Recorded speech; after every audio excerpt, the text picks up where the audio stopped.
इस क्वेश्चन बच्चों लोगों के सामने दो लिस्ट दिया हुआ है। लिस्ट 1 में कुछ कॉम्प्लेक्स मेंशन किया हुआ है और लिस्ट 2 में वो कॉम्प्लेक्स कैसा आइसोमरिज्म शो करेगा बताया हुआ है। तो ध्यान देना, जो लिस्ट 1 का फर्स्ट यानी ए कॉम्प्लेक्स दिया हुआ है, इसमें आपके अंदर में नाइट्रो लिगेंड है। अब नाइट्रो लिगेंड होता है एम्बीडेंटेड, यानी इसमें ओ सेंटर से भी डोनेशन हो सकता है और एन सेंटर से भी हो सकता है। तो जब भी एम्बीडेंटेड लिगेंड होगा तो उसमें लिंकेज आइसोमरिज्म शो कर सकता है। नहीं, आपका जो लिस्ट 1 का ए है मैच करेगा लिस्ट 2 के 2 के साथ, यानी लिंकेज से मैच करेगा। तो ए का 2 अब देखोगे तो आपके ऑप्शन 1 में है, 4 में है। जो लिस्ट 1 का बी कॉम्प्लेक्स है, उस बी कॉम्प्लेक्स में आपके पास सल्फेट है और बाहर बी आर है। तो अगर बी आर अंदर होगा, सल्फेट बाहर जाएगा, तो इस केस में क्या होगा, आपके सिस्टम में डिफरेंट आयन प्रोड्यूस होगा। इसका मतलब क्या है, जो लिस्ट 1 का बी कॉम्प्लेक्स है ओके आयनेशन आइसोमर शो करेगा, यानी लिस्ट 2 के थर्ड से मैच करेगा।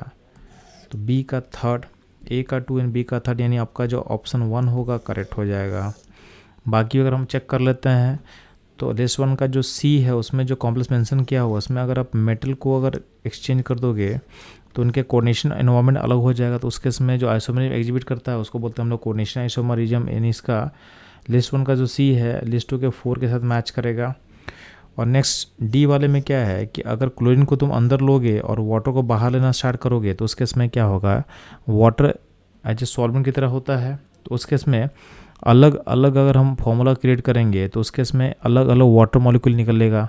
जैसे अभी वाटर मॉलिक्यूल 0 निकलने वाला है, अगर एक वाटर बाहर जाएगा और एक सील अंदर जाएगा तो उस केस में वाटर का एक मॉलिक्यूल बाहर निकलेगा। तो उसको हम डालते हैं सॉल्वेट आइसोमरिज्म के एग्जांपल में, सॉल्वेट या फिर हाइड्रेट।